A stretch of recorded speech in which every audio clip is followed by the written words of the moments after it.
The views and opinions expressed on Beautiful Disasters are those of the panelists and not those of the Geeks Under the Influence Network, their sponsors, or anyone else involved.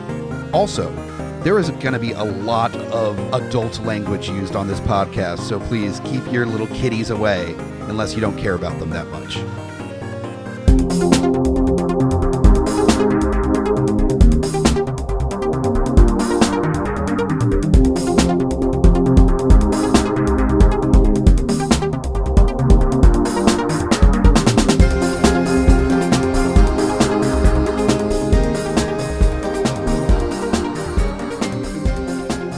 Welcome back to Beautiful Disasters, Schlock Abuse Edition. Yeah! Oh, man. I'm F.U. Hunter, and with me on this journey through the Schlock abuse is... I'm the Grutz. Yeah.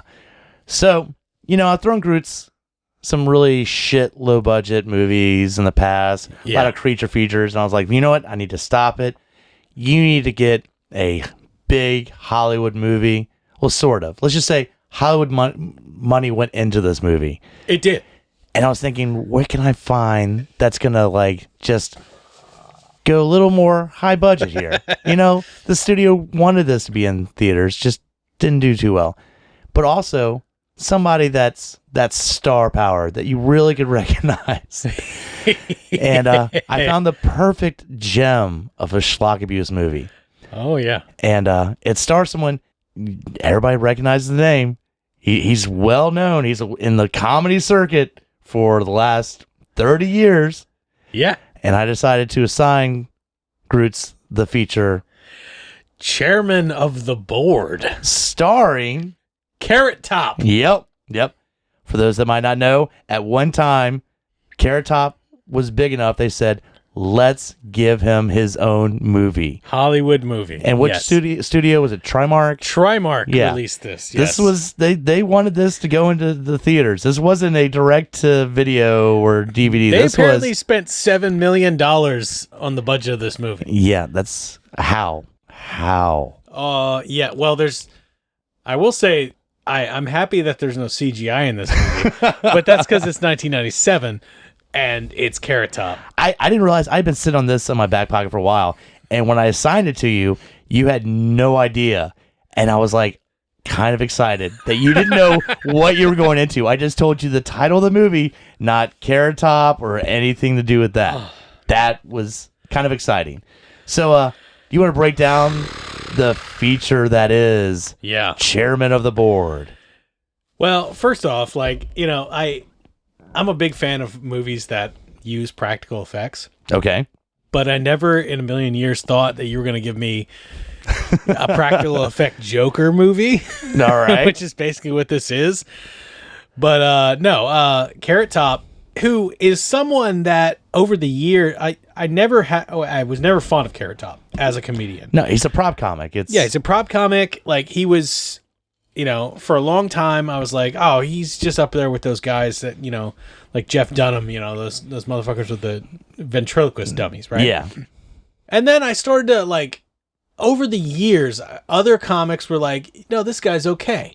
He's okay. He does his thing, but he does, and then he got crazy scary. He got all buff. He got all roided. He got Joe Rogan. He got all roided out, and he's scary Piscopo. Piscopo. He went Piscopo. He did. He went Piscopo. He went Piscopo. Yeah. Well, you're like, what the fuck happened, man? Yeah. Who was in The Wrestler? Fucking Mickey Rourke. Mickey Rourke. He went. He kind of got Mickey Rourked out. Yeah. He's not just big, but he's kind of scary now. Yeah. And he's on the different podcasts and stuff like that. His face was scary pre-roided out. If you're familiar with Carrot Top, he's a goofy. He looks like a deranged Wendy from the Wendy's fast food chain. So back in this movie, he's still young. He and immediately the first thing I thought is he's a less talented Yahoo Serious. There you go. Who did Young Einstein and was fucking brilliant. Yeah. I had a couple of movies early on, but anyway, they gave him a movie. They gave this motherfucker a movie. A whole movie. And wow. All right. Can I ask how reliant on props is this movie? Oh, on prop comedy. They spent easily a quarter of their budget on all the bullshit antics. Okay. So this is 100% a gag-a-minute movie. But Okay. Carrot Top gag a minute. Exactly. All So right. instead of it being like just a joke a minute, like a Naked Gun movie or something, Yeah. this is a prop comedy God. invention Damn situation. All right, I'm gonna run through this quick Okay. because you'll get an idea quickly how ridiculous this dumbass movie is. So, Chairman of the Board, 1997. Very briefly, directed by this guy named Alex Zam. This is his first feature film, and apparently he got a lot of work doing sequels because he did Inspector Gadget 2, Dr. Dolittle, $1 Million Mutts, Beverly Hills Chihuahua 2, Wow. Tooth Fairy 2 with Larry the Cable Guy, Oh no. Jingle All the Way 2 with Larry the Cable Guy. I didn't even know there was a Jingle All the Way too. Holy shit. Yeah. Just blew my mind. Holy. This motherfucker did the second movie of all these movies. So they're like, okay, these are all going direct to DVD. Yeah. Who's the best person to take charge of this project? So yeah. Alex Zam is basically, he's like a shitty sequel master. Then we got Carrot Top, main character, who his real name is Scott Thompson, which I did not know until I saw it. Nope, he'll always be Carrot Top because there's a talented Scott Thompson. Exactly. Kids in the Hall forever. Yeah, that's what I'm man. saying. Nope. You unfortunately, there is a Scott Thompson that's really funny and hilarious, That's and right. with a comedy troupe that I will give respect to. Nope, you will be Carrot Top. You have lost that actual name. So Carrot Top's character's name is Edison because he's a wacky inventor dude. You know, He doesn't even have a last name. No, just Edison. God damn it! I have Of no course. idea. Okay. Yeah. It could be his last name. I have no idea. He's like a wacky surfer dude in California who invents shit. Is always late on the rent. He has two burnout roommates that don't really matter in this movie except for antics. And in any case, he's bumming around. He's late on the rent. Like none of his inventions he's way less successful than the dad in Gremlins, okay? Who made things that could actually possibly sell some. Right. He makes the dumbest shit ever. Because there are still prop jokes, so he thinks that they make sense, but they don't. Yeah. Right? Yeah. Does he have the toilet seat with the mirror so you could pass gas? I that's one of the dumbest things I do remember from accidentally having him on TV one time. No, but it's pretty much that dumb. Okay. You know, like blenders, like a blender helmet, so you could drink blended stuff off of a thing. He's basically he's like a special needs version of Rick Moranis from Honey, I Shrunk the Kids. God, okay. You know? Yeah. It's it's just sad. It's bro. A more intense. Yeah. If Rick Moranis was on meth, would you say that? Would you say that character was on meth and was like, dude, calm the fuck down. Your inventions suck and you're in my face right now. You know, it's almost worse because it's you know when you meet a sober person that you feel is on drugs, but they're not? Yeah. And that's just how their passion, how their energy is. Yeah. That's him. Yeah. In this movie. He's not It would actually make doing more drugs. sense if you saw him doing meth and then he talked to people. You're like, yeah, obviously he's on meth. He doesn't know what he's saying right now. But you talk to him for a while. It's are you sober? He's like, yeah. I was fucking I'm way more scared of you now. Yeah. You know? So, yeah. You never hand him a baby because he's going to shake the shit out of it just because he's that fucking crazy. Speaking of babies. Oh, God. Oh, God. The movie opens a la Look Who's Talking. It opens with him narrating himself in the womb of his mother. Man. And he has a invention workshop in the uterus and is basically figuring out how to get out of the uterus. And there's a little... It's so fucking ridiculous. It's a little person with his version of his hair His crazy in the hair? uterus. Oh, man. Okay. And yeah. So yeah, prop comedy in the womb to start the movie within 45 seconds. So now I knew exactly what you did to me. Didn't take You're any time. this didn't take any time to be fucking dog shit. Yeah, and he basically exits his mother's vagina with a rocket propulsion, and there's literally a fucking cartoon like character hole in the wall from where the baby went out. Yeah, Looney Tunes style, huh? Looney Tunes as fuck. Yes, that's exactly how the fucking movie opens. So yeah, this is like instantly, you know, we're modern day where he's like a grown-ass man or whatever, and he has all the Ace Ventura energy but not the talent for it. Okay, so he's monopolizing the scene, but it's just not working. Yeah. And that's basically, you know, the whole movie. But let's see, a couple brief things.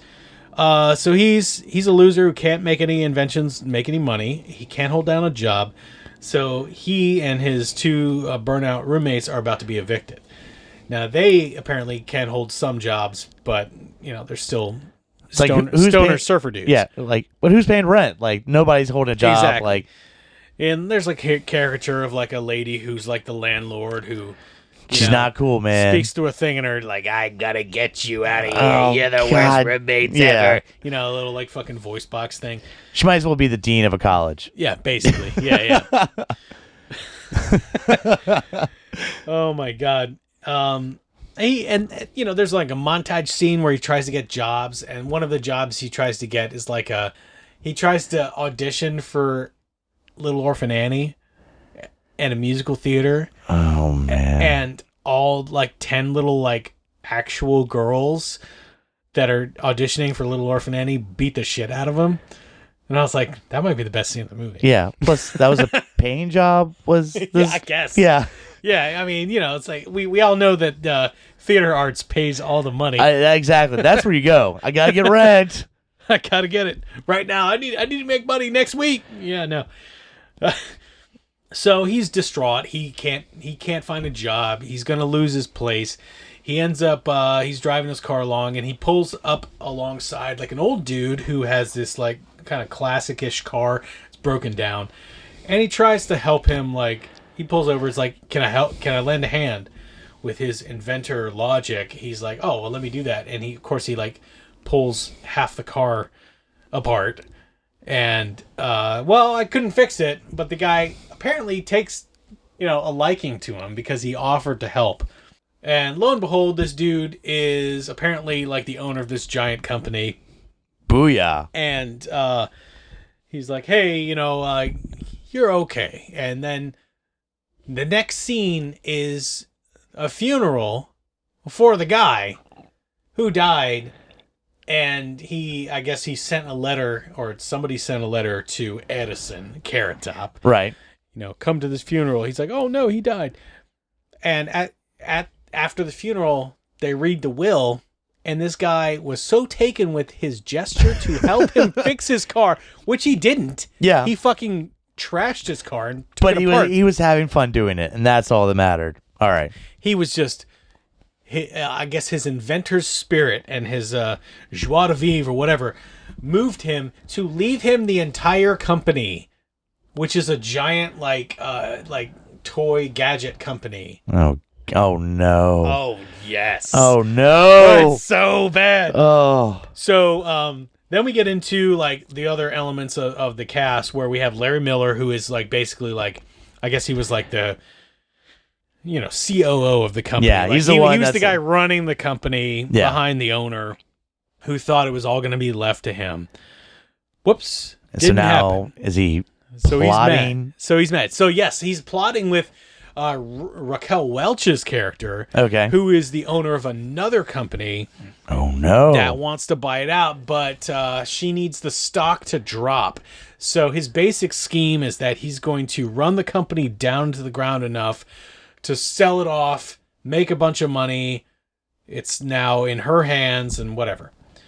Meanwhile, you know, you've got, you know, the plight, you know, part of this whole, situation is the plight of the workers that like have bad situations. They're trying to unionize. You've got people at the company. I guess one of the lower executives is Emmett Walsh from like Blade Runner and The Jerk has a role in this movie. I don't know why. The hitman from the first Coen Brothers movie. Yeah. I mean, he's had some legit shit. Yeah, no. And now he's in this movie. Okay. Exactly. Yeah. So I don't even know what the fuck. I do know he hates gas cans. I know that. He does. He hates these cans. He hates these cans. Yeah. Yeah, no. Larry Miller, I'd seen his face in a million things. The only thing I could remember him from was Suburban Commando. But I know he's been around TV a bunch. Yeah. Sad enough, of the 10 Things I Hate About You. Yeah. The first Heath Ledger movie. Yeah. He's the dad in that. Actually has some kind of funny lines That's in right. it. No, Yeah. he's legitimately I'm glad he moved past this project. Yeah. I always think about him as the doorman in the Seinfeld episode. Right. Raquel Welch, we all know. I mean, everybody saw posters.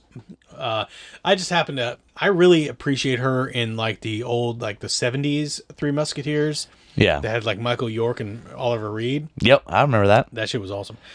And then... But now she's in this movie. Where am I at here? I just got to get through this. It's fucked up. So, yeah. Bradford, Larry Miller's character is trying to offload the company to Raquel Welch's character. Bumbling gags and bullshit. I actually wrote that down. It's basically a stupid setup premise every fucking minute. Like if there isn't some kind of carrot top gag every like 45 seconds to a minute. Yeah. Like, and now he has resources because he's like, I need to invent some new shit now to make this company successful. So we'll give you whatever you need. That sounds like a recipe for disaster. Yeah. And he's a fucking moron. There's no way he can run a company, obviously.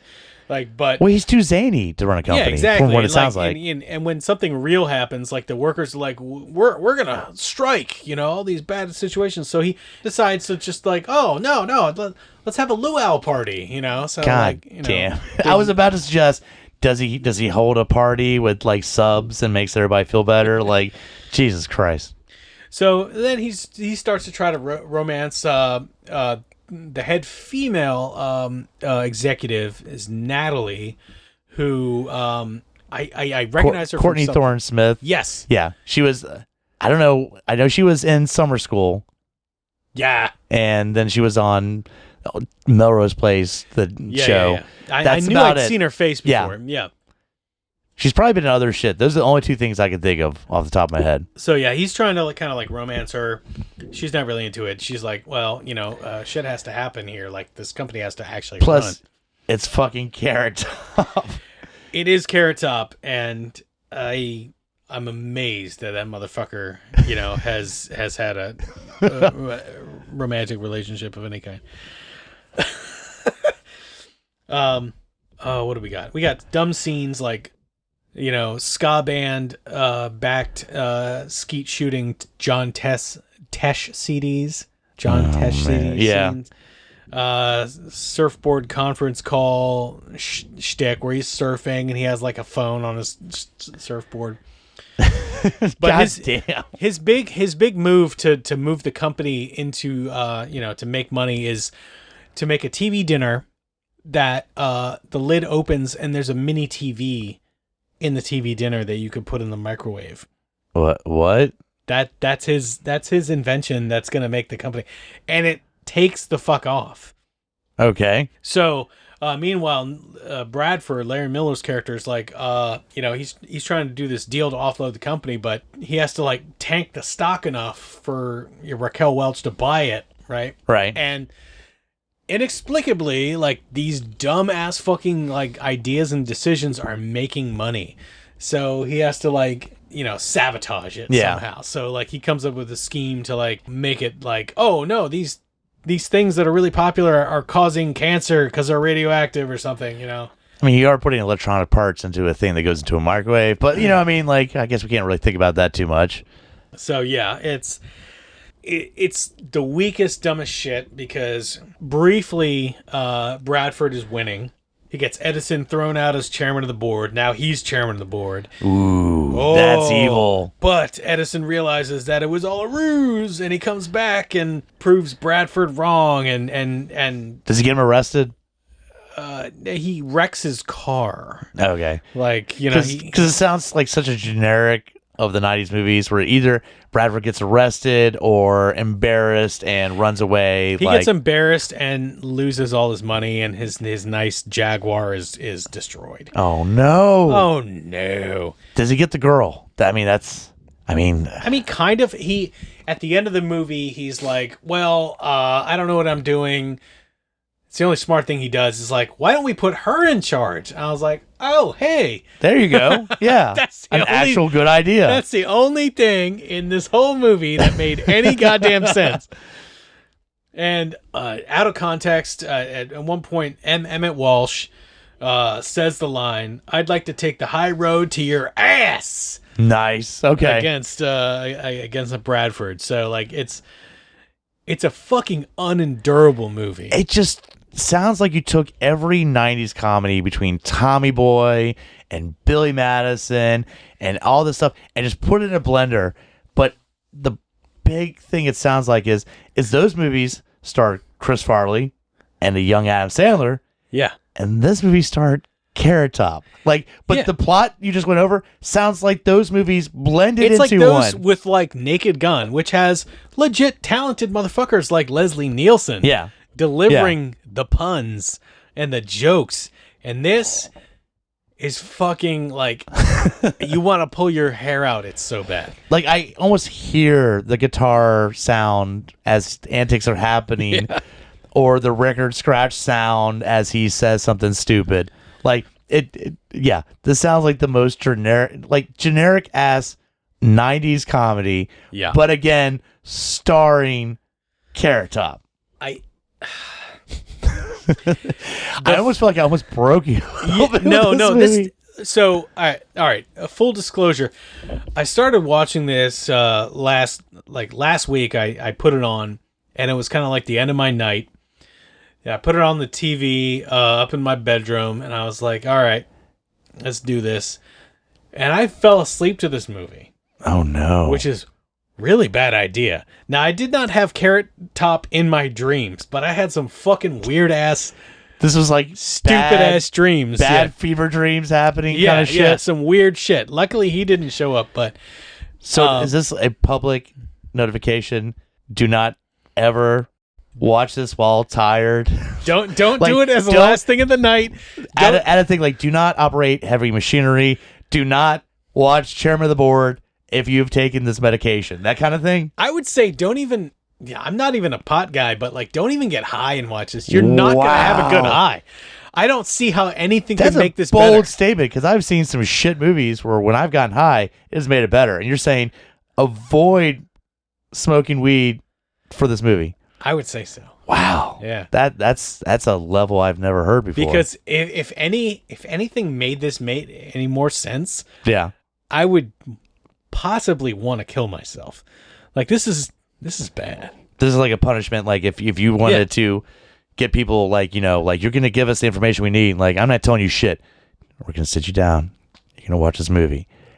And if you don't tell us what we need, we're going to hit play again. And you're going to watch it a second time. Like that kind of shit. Like we could win the war on terrorism just by making people watch this. Honestly, that's a really salient point, man. All right, there we go. No, I'm saying like we could do away with all the freaking enhanced interrogation techniques. No more waterboarding from Abu Ghraib and fucking in Cuba and all that shit.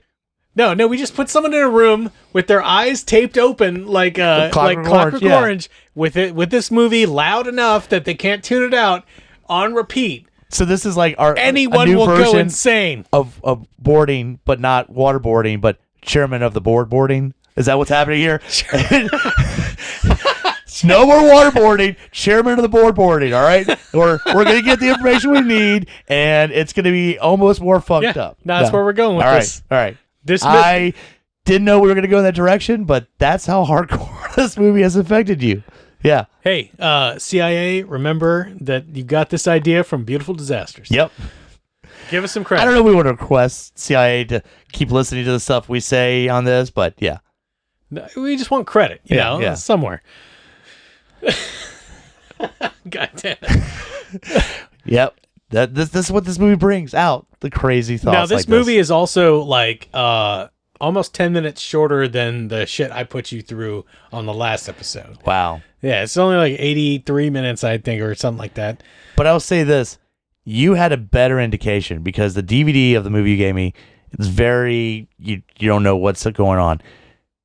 As soon as you selected chairman of the board, I don't know what streaming site you went on. Yeah, I don't know. What The I saw. poster says it all because it's literally Carrot Top on a surfboard in an office area with like two guys in suits coming in like, what's this guy doing? So like you knew as soon as you went to that poster to select to hit play, oh fuck, I'm in trouble. I didn't know how bad it was going to be, and it delivered on the bad. Yeah. I mean, legitimately, it was. Well, that's good to hear. So, and again, Yeah. I gave you a studio movie, But I mean, this is a well-produced, professionally produced Hollywood film. yeah, I mean, it looks good. You know, some people bought tickets to it. it I looks believe better than Ski School. There you go. But I mean, we looked at the gross, and I think it did like didn't do like it didn't do $1 million, but it Didn't even do $1 million. people did buy tickets to it. Apparently, yeah. I don't know what I can only assume with the gross that we saw on Wikipedia was like less than 200,000. Is that this $7 million movie was finished and delivered to the studio, and the executive probably saw it and was like, oh no, stop any marketing that's happening right now. We made a poster, we made a trailer, nothing else. We will release this in the least amount of theaters possible, and hopefully people will be conned into renting it at the video store Exactly. later, and we'll make a little bit of money back. Yeah. I don't think this movie ever made its money back. No. And it's probably why there hasn't been another Carrot Top vehicle movie Yep. since. But now he just stays in Vegas, all roided out, and tells shitty jokes, and he's been doing it for years. So apparently there's a crowd out there. I guess I preface this by saying if you are a Carrot Top fan, I apologize for us just shitting on him. But I believe I'm not speaking just for myself. I am not a fan of his comedy. No, I saw exactly one thing that I enjoyed him on. He did a brief story on. There was a Comedy Central series called "This Is Not Happening," and he did a funny bit on that. And I was like, okay, all right, Yeah. he's not doing his regular shtick. He's telling a story about his past, and it was funny. And I've heard stories of other comics that are like, have an affinity for him because I guess he does his thing and he just commits to it so much. There were several comics that made appearances in that movie. I mean, we brought up Larry Miller, but the guy that played the bad guy in Last Boy Scout, the comedian that's been in a bunch of shit. Like looking at the IMDb, there's people in there, so he had some connections. My God, man. But All right, well, let's wrap anyway, this bitch up. So that was chairman of the board. yeah, Well, you got me, man. yep. I feel good. The only way I can feel about this is like maybe what you might have felt after riding the bus with my sister or something. God damn. Like it was just. Oh, It was. yeah. Except I couldn't even finish it. I couldn't finish. That was one. I made it 40 minutes in, and I when they explained that the reason for her mental condition because she was eating dirt as a child, I couldn't do it anymore, man. I lost it. You still made it through to the end, all right? So you actually had more strength than I did. Well, yeah. But yes, that was chairman of the board. Oh fuck. Where can people find this podcast? Yeah. You can go to GUIPodcast.com.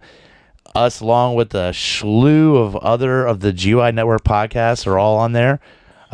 If you want to reach out to us, or you can go to our website on Facebook, Beautiful Disasters.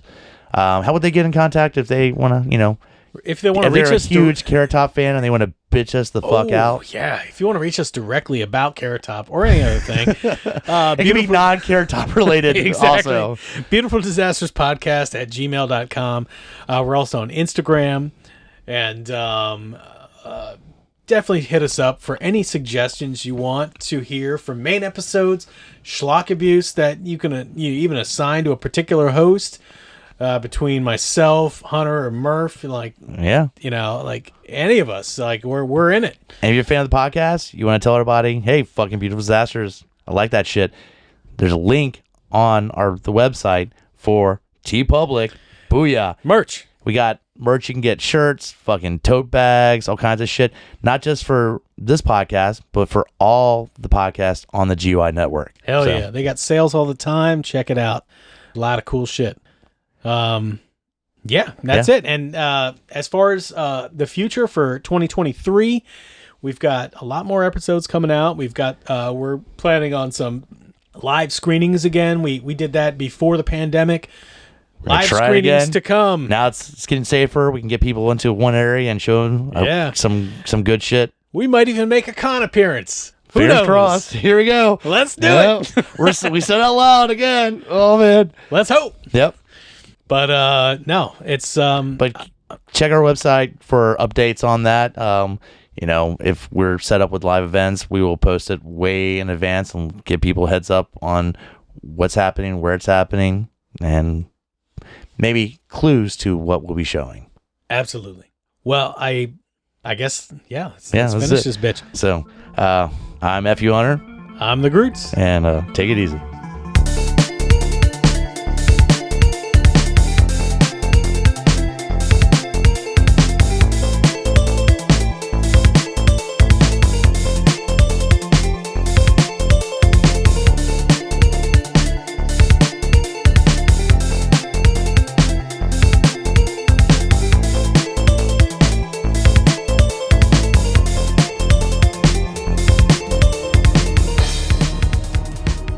Coming straight from the mouths of madness, I'm Lowdown. I'm FU Hunter. Do you love horror? We fucking do. So this is a podcast dedicated to all things in cinematic horror. We're talking movies, television, composers, special effects artists. We're gonna fucking cover it. So if you love horror, Embrace the madness. In a world with too many reboots and remakes, Two men will stop at nothing to make it even worse. join Like the Hobbit and Tandy as they play by their own rules while pitching new takes on some of your favorite and least favorite films and TV shows. What podcast would dare to bring this upon the world? This is Smack My Pitch Up. GUIPodcast.com.